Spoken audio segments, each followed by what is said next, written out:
नमस्कार, मैं मेघा हिंदुस्तानी स्वागत करती हूँ आपका माटी के लाल पर।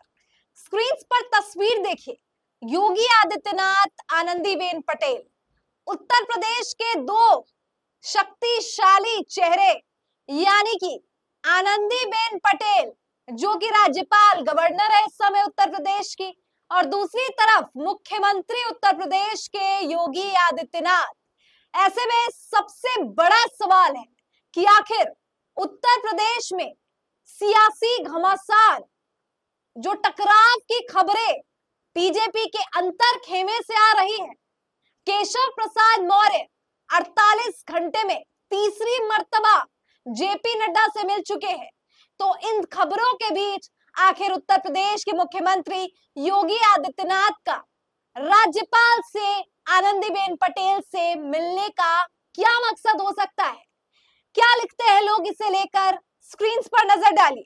न्यूज 24 ने लिखा है, सीएम योगी ने राज्य भवन में राज्यपाल आनंदीबेन पटेल से मुलाकात की है। मुलाकात की तस्वीर और वीडियो आपकी स्क्रीन पर है।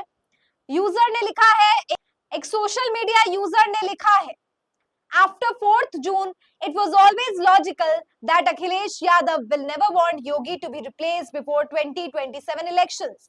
Only an OBC chief minister from BJP can challenge Samajwadi Party. लिखा यह गया है कि अखिलेश यादव 2027 विधानसभा चुनाव से पहले किसी भी कीमत पर उत्तर प्रदेश के मुख्यमंत्री योगी आदित्यनाथ को हटवाना नहीं चाहते हैं, और इसका ये कारण है कि योगी आदित्यनाथ के नेतृत्व में भारतीय जनता पार्टी नहीं जीत सकती। ये बिल्कुल सच है दोस्तों, और सच्चाई के पीछे का कारण ये है कि 33 सीटें जो बीजेपी ने हासिल की है वो योगी के दम पर की है। जी हाँ, और ऐसे में अब आप चौंक गए होंगे कि एक तरफ मैंने कहा कि ये सच्ची खबर है कि योगी आदित्यनाथ की वजह से हार हुई है, दूसरी तरफ 33 सीटें जो मिली है उसका श्रेय मैं योगी आदित्यनाथ को दे रही हूँ। दोस्तों आपको बता दूं कि इसमें ये सच है कि योगी आदित्यनाथ की ही बदौलत जितने बचे खुचे सीट मिली है वो मिली है, क्योंकि प्रधानमंत्री ने अपने बड़बोलेपन की वजह से और राम लला के नाम का इस्तेमाल करने की वजह से सीटें गंवा दी।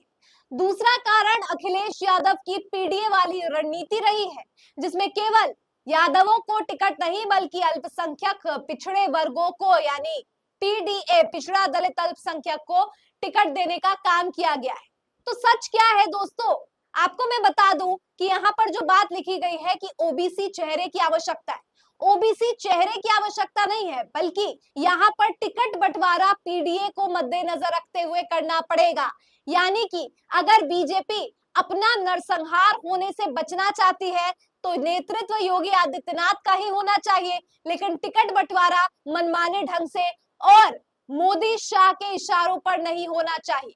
लेकिन आपको बता दूं कि बीजेपी की उल्टी गिनती शुरू हो गई है, और कहते हैं ना कि जब आपका बुद्धि भ्रष्ट हो जाती है तो आप गलत करना शुरू कर देते हैं।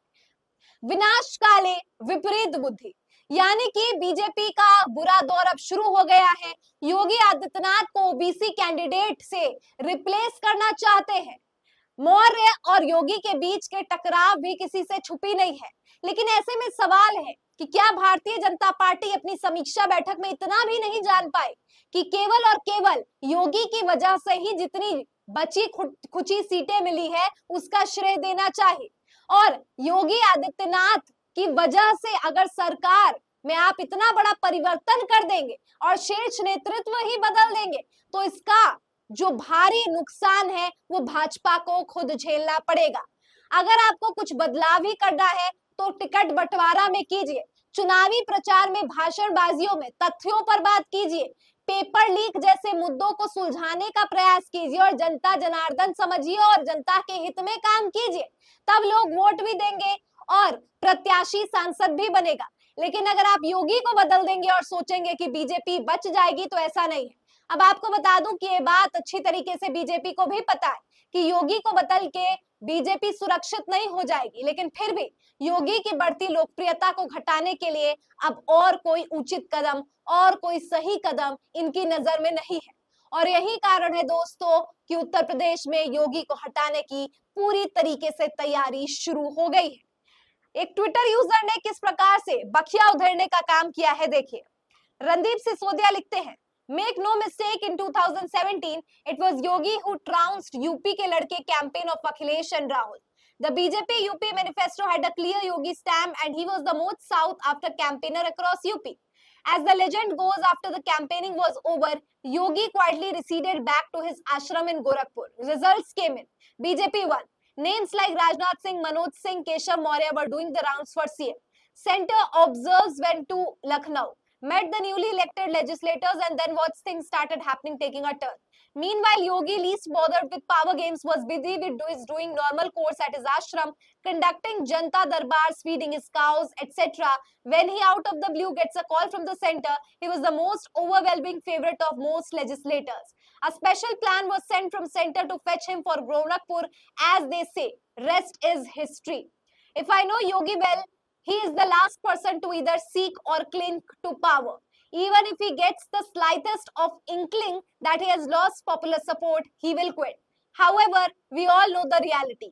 Yogi after Modi is the most popular leader amongst the rank and file of BJP workers as well as the nation. He is the most committed to foil Rahul's Indies nefarious designs to divide peoples and defeated Rahul and his partner in crime Akhilesh twice in 2017-22. That too convincingly. Yes, 2024 is a bit of setback, but Yogi cannot be blamed alone for it, and BJP's central leadership knows that. Yogi Adityanath is BJP's best bet for UP 2027 as well as the future of the Bharat. I continue to maintain that just like Modi, Yogi too is a man of destiny. यहाँ जो बात लिखी गई है मैं इससे पूर्णतः सहमत नहीं हूँ. कुछ बातें तथ्यात्मक पूर्ण है, इसीलिए आपका ध्यान आकर्षित करना चाहूँ. इसमें लिखा है कि योगी बहुत ही जो है शालीन स्वभाव के और बिल्कुल साधारण व्यक्ति थे. जब सरकार ने इन्हें मुख्यमंत्री पद ऑफर किया, क्योंकि उन्होंने शानदार प्रचार प्रसार किया न केवल उत्तर प्रदेश बल्कि बाहर जाकर भी, तो इससे हुआ ये दोस्तों कि उत्तर प्रदेश में योगी की लोकप्रियता ज्यादा बढ़ी. लेकिन लोकप्रियता इतनी बढ़ जाएगी कि योगी मोदी को टक्कर देने लगेंगे, ये बात वो बिल्कुल भी हजम नहीं कर पाए मोदी. और यही कारण है कि विधानसभा चुनाव से ठीक पहले लोकसभा चुनाव के हार का ठीकरा योगी के सर पर फोड़कर अब केशव प्रसाद मौर्य को एक प्रत्याशी और एक नेतृत्व संभालने के लिए सौंपा जा सकता है. तो दोस्तों अब देखना दिलचस्प होगा कि आनंदीबेन पटेल से इस मुलाकात के बाद योगी आदित्यनाथ क्या इस्तीफा सौंप देंगे और उत्तर प्रदेश की इस राजनीति में अब क्या नया मोड़ आएगा. क्या लगता है आपको इस पूरी खबर पर? कमेंट करके बताइए. फिलहाल मुझे दीजिए इजाजत और देखते रहिए माटी के लाल. धन्यवाद.